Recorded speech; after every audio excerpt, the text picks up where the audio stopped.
कैसे हो बलराज? जी ठीक हूं।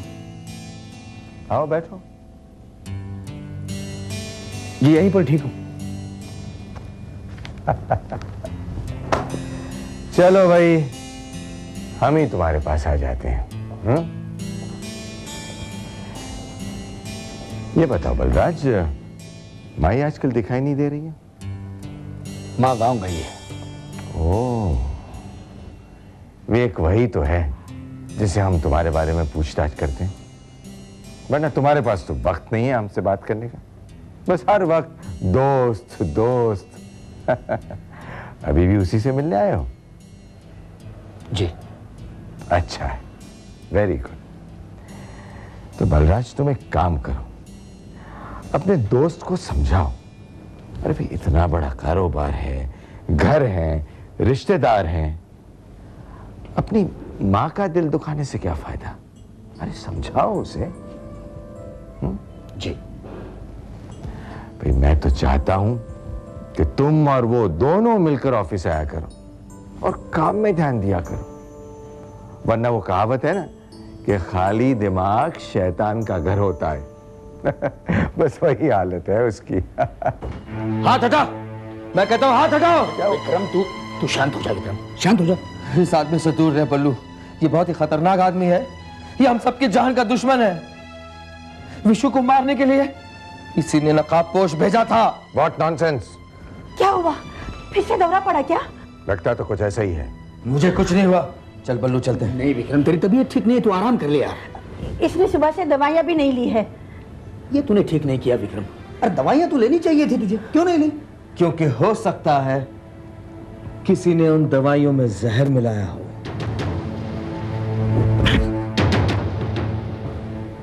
मेरे बारे में ऐसे बोलने की हिम्मत कैसे की तूने? तू भले ही मुझे अपनी मां ना समझता हो, लेकिन मैं तुझे अपना बेटा मानती हूं, क्योंकि तू मेरा बेटा है। विक्रम चल चल, बाहर जाना है ना तुझे, चला चल चल।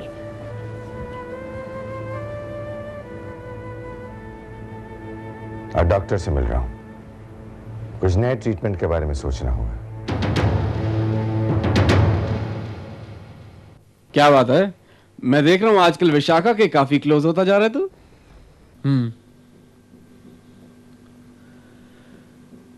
तू उसे जानता है?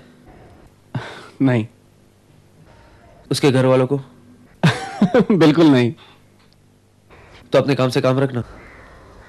अरे मैं अपने काम से काम ही रख रहा हूं, पर यह देख रहा हूं कि तू अपने काम से काम नहीं रख रहा है, बल्कि अपना काम छोड़ के उस ब्रदर एंड सिस्टर के पीछे ही पड़ गया है।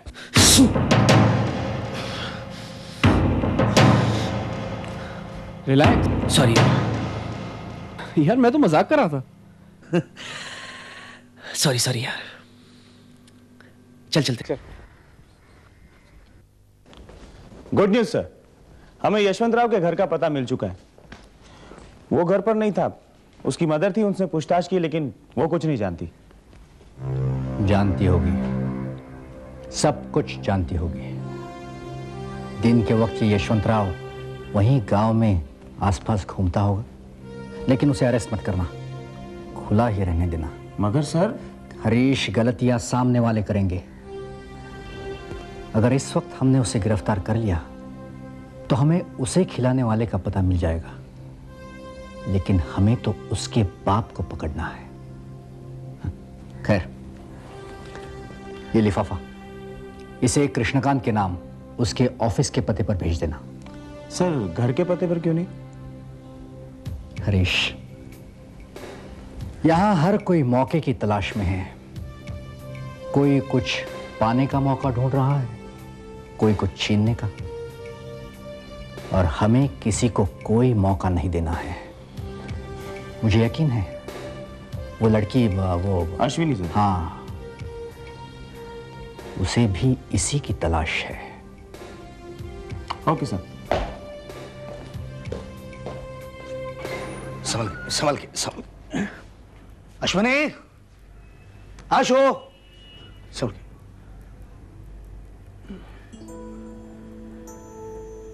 देखो आशु, मैं तुमसे कुछ पूछना चाहता हूं। यहां मेरी तरफ देखो।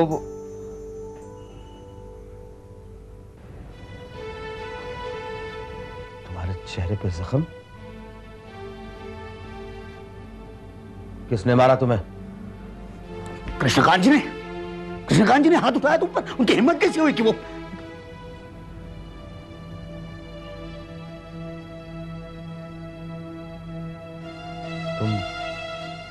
तुम दोनों कुछ छुपा रहे हो मुझसे। सिर्फ अश्विनी नहीं, तुम भी बल्लू। बताओ मुझे, वहां विशु को हॉस्टल में किसने फोन किया था? रघुनाथ ने? मैंने क्या? देख मैंने उसका हाल पूछने के लिए उसे फोन किया था। इन बातों को लेकर तू ज्यादा सोच मत यार। तुमने मुझे बताया क्यों नहीं? क्यों छुपा कर रखा तुमने ये मुझसे? क्यों? अब तुमसे कोई कुछ नहीं छुपाएगा। अश्विनी बोलने दे से। पिछली बार मैंने इत्तेफाक समझकर सच्चाई को तुमसे छुपाया था, लेकिन अब मैं सच बता देना चाहती हूँ। विक्रम, तुम्हारे साथ होने वाले इन हादसों के पीछे रघुनाथ जी और मेरे पापा का हाथ है। जब तुम पर गोली चलने वाली थी, मुझे पता था कि तुम पर हमला होने वाला है और तुम्हें बचाने के लिए बल्लू और मैं वहां पहुंचे, लेकिन और फिर मैं चुप रही क्योंकि मेरे पापा नहीं चाहते थे कि मैं किसी से भी कुछ भी कहूं। कहां जा रहा है तू? मत जा, तेरी तबीयत ठीक नहीं है। पागलपन मत कर यार तू। मैं पागल नहीं हूं। वो लोग तुम्हें पागल बनाकर छोड़ेंगे और हम सिर्फ देखते रह जाएंगे। तो देखो, देखते रहो तुम लोग। मैं किसी की मनमानी बर्दाश्त नहीं करूंगा। विक्रम, उसके साथ जाओ बल्लू, लेकिन उसे रोकना मत। अब मैं देखना चाहती हूं कि रघुनाथ तख्त के साथ उसे और क्या नजराना देता है।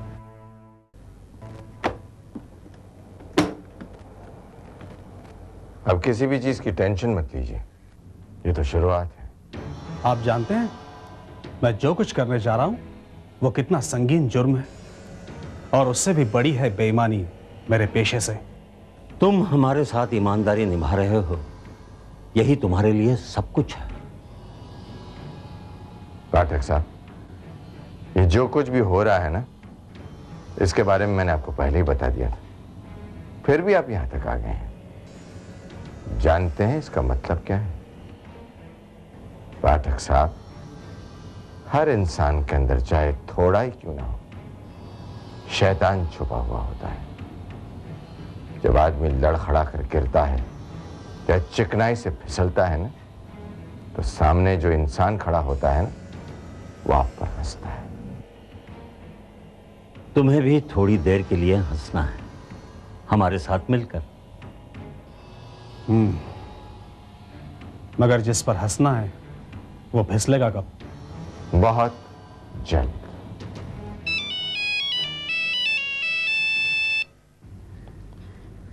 हेलो, क्या वो मेरे घर आया था और यहीं आ रहा है?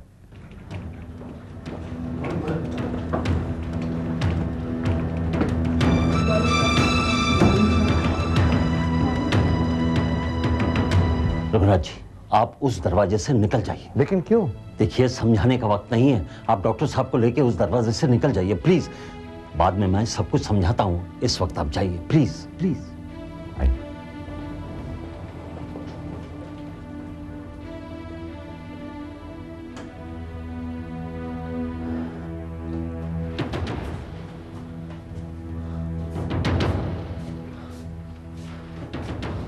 अरे विक्रम, तुम्हें तो बिस्तर पे होना चाहिए था, यहां किस लिए आए हो? तुम्हें और रघुनाथ को पुलिस स्टेशन ले जाने। मुझे क्यों? तुमने साथ दिया है उसका, मेरे खिलाफ की गई हर साजिश में। अरे तुम तो इतने गिरे हुए इंसान हो, तुमने अपनी बेटी को भी बेरहमी से पीटा है। वो बेटी है मेरी, मैं उसे मारूं या कत्ल करूं, तुम्हें उससे क्या? वो दोस्त है मेरी। सिर्फ दोस्त है या कुछ और भी? कृष्णकांत, नहीं ना, फिर तुम्हारा क्या हक बनता है अश्विनी के बाप से ये सब कहने का? तुम्हारी उससे शादी नहीं हुई है, और अगर दिमाग में यह ख्याल हो भी तो मैं ऐसा नहीं होने दूंगा, क्योंकि तुम्हारे घर में बीवियों को संभाल कर रखने की रीत नहीं है। अपनी मां को ही ले लो। कृष्णकांत! बल्लू, खड़े खड़े देख क्या रहे हो? कुछ कहो इससे। और मार विक्रम।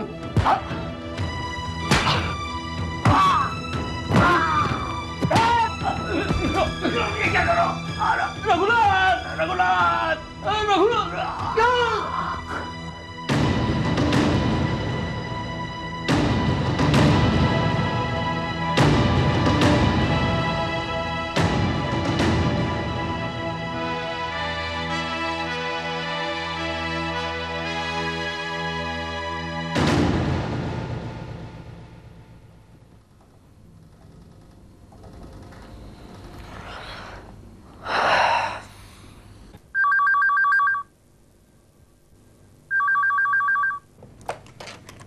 हेलो।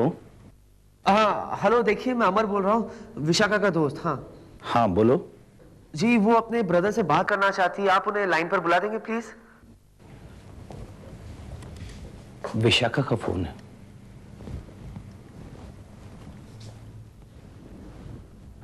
हेलो।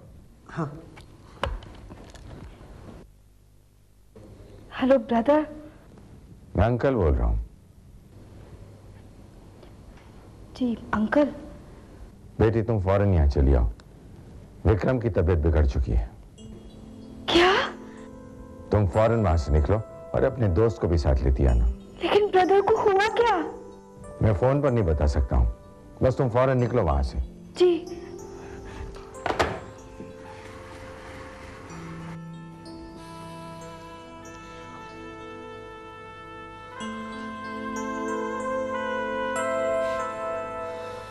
देखो विशु, अब चलना ही है।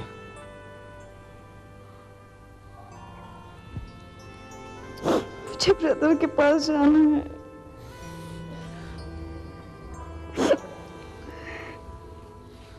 चलते हैं, मगर प्लीज तुम रोना नहीं है। चलो चलो।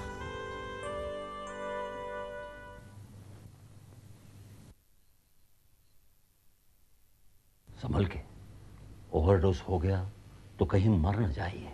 नहीं मरेगा कृष्णकांत, इसे तो जिंदा रहना है। माँ तो तड़प रही है बाहर, बहन को भी बुला लिया है तड़पने के लिए। जल्दी कीजिए डॉक्टर। आप पैर पकड़ लीजिए।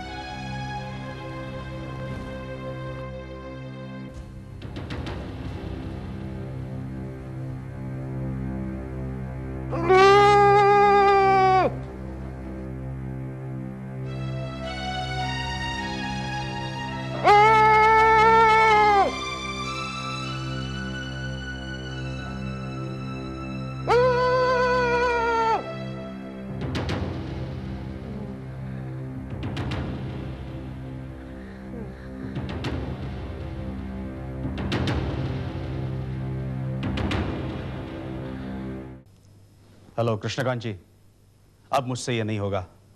आपने जितने भी पैसे दिए थे मैं आपको आज शाम तक लौटा दूंगा। ये इनकार तो आपको पहले ही करना चाहिए था। अब हम लोगों ने जो तय किया है वही होगा। देखिए कृष्णकांत जी, आपकी ये भाषा मेरे समझ में नहीं आ रही। हम विक्रम की ब्रेन से खेल रहे हैं। ऐसे ट्रीटमेंट से उसकी नसें फट सकती है, विक्रम मर सकता है। इतना सोचा है तो अपने बीवी बच्चों के बारे में भी सोचो।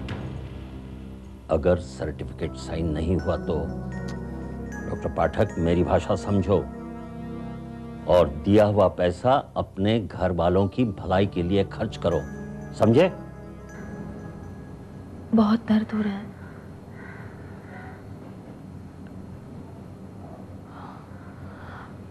मैंने तुमसे कहा था ना, वो लोग तुम्हें नहीं छोड़ेंगे। मुझे कुछ नहीं हुआ है। नींद का एक इंजेक्शन दिया मुझे, और फिर सर में अचानक दर्द शुरू हुआ।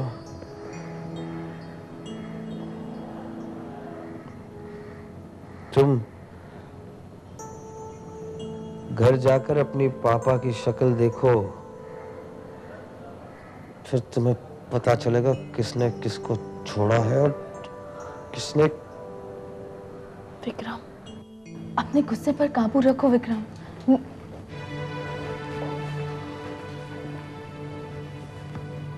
अपनी बात पूरी करो अश्विनी।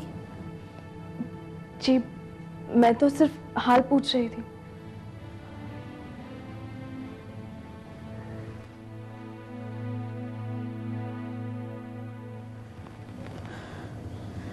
मत दो सजा अपने आप को। अगर तुम्हें यहां नहीं रहना है तो मत रहो, अपनी मर्जी की जिंदगी जियो। मेरी गलती की सजा अपने आप को मत दो।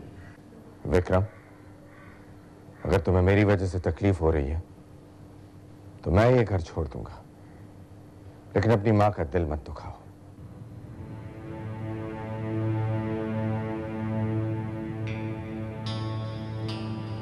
बहुत प्यार करती हो मुझसे? हाँ। बहुत चाहती हो मुझे? हाँ। मैं मेरे लिए कुछ भी कर सकती हो? हाँ। मुझे सामंत, इंस्पेक्टर सामंत से मिलना है। मिलाओगी? पहले तुम ठीक। हाँ या ना? हाँ। Thank you. अब तुम वादा करो, वक्त पे दवाइयाँ लोगे और खाना भी खाओगे। सौदेबाजी करना कोई तुमसे सीखे। कोशिश करूंगा। मैं खाना लाती हूँ।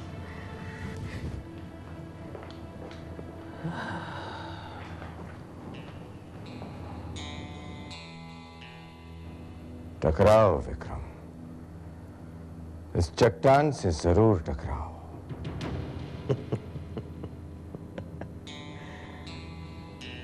बारूद हूं मैं रघुनाथ,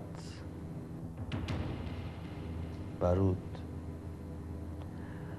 बारूद टकराते नहीं, सिर्फ अपने धमाके से चट्टान को मिट्टी का एक ढेर बना देते हैं। ये चट्टान ईंट और मिट्टी की नहीं बनी है विक्रम, लोहे की बनी है ये चट्टान, लोहे की।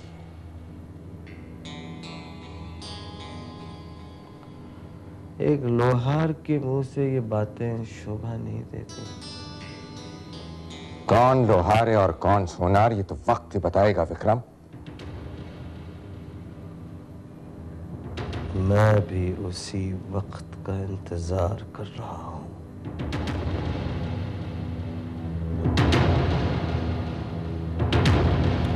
देखिए, मैं आपको बार बार कह रहा हूं कि विक्रम ने गुस्से में आकर कृष्णकांत जी पर हाथ उठाया। जानता हूं, उन्होंने कंप्लेंट भी लिखवाई है। उनकी जान को विक्रम से खतरा है, उसे पागलपन के दौरे भी पड़ते हैं। नहीं, ये झूठ है। इसका फैसला तो डॉक्टर करेगा। देखिए इंस्पेक्टर साहब, मैं बलराज जी, आपको जो कुछ भी बात करनी है जरा खुलकर करिए, ताकि मैं आपकी बात समझ सकूं। इंस्पेक्टर साहब,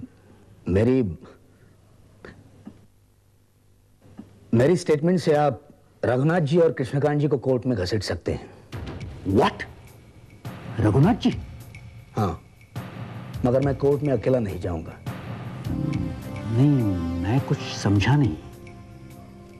मुनावर भी आपके पास है, हम दोनों मिलकर स्टेटमेंट देंगे। मुझे शक है कि मुनावर ने आपको जो नाम दिया है वो इन दोनों में से ही किसी का है। क्या हुआ? अच्छी कोशिश है, लेकिन मुनावर लोगों से नहीं मिलेगा, वो किसी से बात नहीं करेगा। इंस्पेक्टर साहब, आप मुझे गलत समझ रहे हैं। मुझे मुनावर से कोई लेना देना नहीं है। फिर भी मुनावर किसी से नहीं मिलेगा, किसी कीमत पर नहीं मिलेगा। और बलराज जी, जरा सोच समझकर लोगों के नाम लिखिएगा। कानून की किताबों में ना ही रिश्तों के पन्ने होते हैं और ना ही जज्बात की लिखाई। सजा किसी को भी हो सकती है। तुम बिना वजह उसका टेंशन ले रही हो। ये सब उसके दिमागी ख्याल हैं। सामंत को यहाँ बुलाना, मेरे खिलाफ पुलिस में कंप्लेंट लिखवाना। हम किसी अच्छे डॉक्टर से उसका इलाज करवाते हैं। उससे कुछ नहीं होगा। ये सब मेरे लिए जो नफरत है ना उसके दिल में, उसी का नतीजा है। जिस तरह एक कृष्णकांत को मारा है ना, एक दिन वो मुझे भी मारेगा। उसकी बातों का बुरा मत मानिए। उसका दिल रखने के लिए एक बार सामंत को यहाँ बुलाइए ना, प्लीज। अरे क्यों घर के मामले तुम चौराहे पर ले जाना चाहती हो? अपने एक फैसले से पहले मैंने उसे बहुत दुखाया है। अब मैं उसका विश्वास खोना नहीं चाहती। अच्छा ठीक है। Thank you. मैं उसके लिए खाना परोसती हूँ।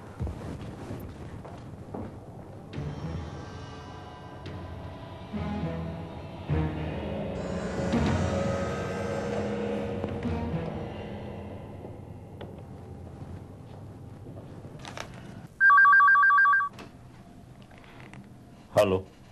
हाँ मैं बोल रहा हूँ। कंप्लेंट लिखवाई? हाँ सुबह। क्यों पूछ रहे हैं? सामंत को बुलवाना पड़ेगा। विक्रम उसे मिलना चाहता है। क्या? तुम यहाँ आओ, फिर मैं समझाता हूँ। साहब आपके लिए।